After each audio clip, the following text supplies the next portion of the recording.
पश्चिम बंगाल चुनाव के नतीजों ने देश की राजनीति में नई हलचल पैदा कर दी है। एक तरफ भाजपा ऐतिहासिक जीत का जश्न मना रही है, तो दूसरी तरफ विपक्ष हार के बाद नई रणनीति और नए संदेश देने में जुट गया है।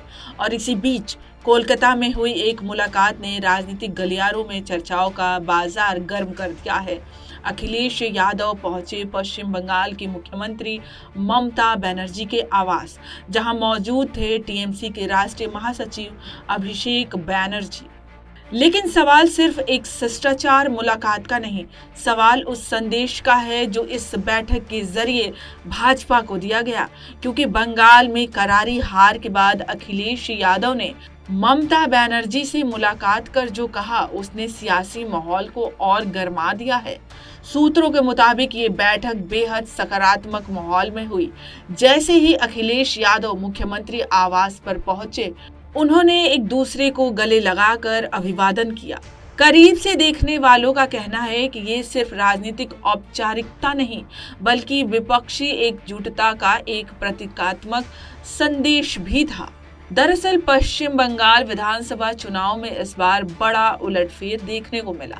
294 सीटों वाले राज्य में भाजपा ने 207 सीटें जीतकर सत्ता पर कब्जा कर लिया, जबकि पिछले 15 वर्षों से सत्ता में रही टीएमसी सिर्फ 80 सीटों पर सिमट गई।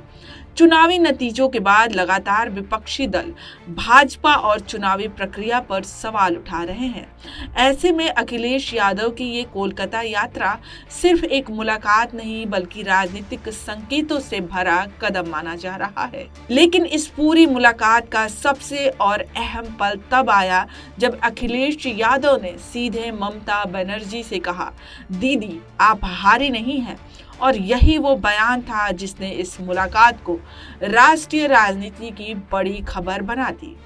सूत्रों के मुताबिक अखिलेश यादव ने अभिषेक बैनर्जी की ओर देखते हुए कहा, आप लोगों ने बहुत सराहनीय लड़ाई लड़ी।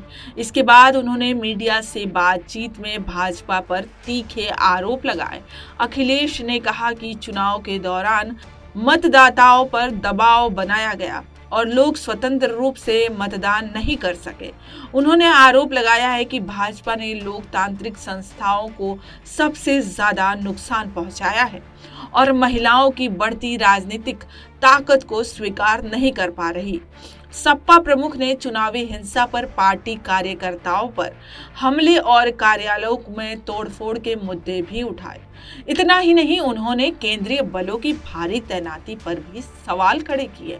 अखिलेश का दावा था कि बंगाल चुनाव में एक तरफ की समानांतर व्यवस्था बना दी गई थी, जहां दूसरे राज्यों से कर्मचारियों को बुलाकर मतदान प्रक्रिया संचालित कराई गई।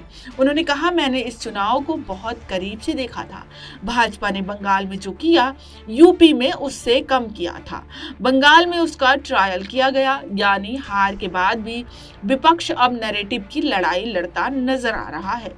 अब आप जहां भी हैं वहीं से खबर भेज सकते हैं। आपके आसपास कुछ घट रहा है या कोई खास बात, तो बस अपना मोबाइल उठाइए और पिन न्यूज के ऐप पर शेयर कर दीजिए।